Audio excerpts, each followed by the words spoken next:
When one looks back on the origins of American democracy, among those our founding fathers looked to for guidance was a political theorist by the name of John Locke.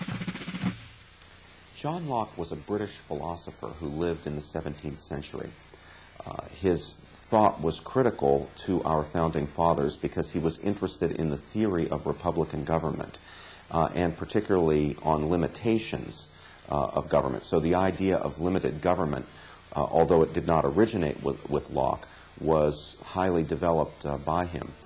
Locke believed all people were born with certain rights and that the role of government was to protect those rights. Locke was concerned about natural rights, that all individuals had rights that were not given to them by a government, that didn't accrue to them by being part of a systemic grouping of men, but were rights of man that existed in nature, that accrue to you by being human, and that those rights included things such as ownership of your own property, ownership of your own goods. In 1690, after years of developing his theory, John Locke published his views in a major work called Two Treatises of Government. The first of his two treatises basically concerned criticism of the idea of the divine right of kings.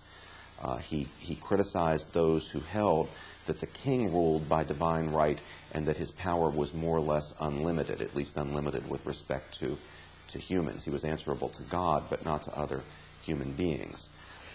Gone is the idea of a divine right of king to encompass all power over his subjects. Gone is the idea of fealty or loyalty to a certain kind of overlord or magistrate or king. Locke says, well, we talk about Locke the revolutionary. He was a very legalistic revolutionary.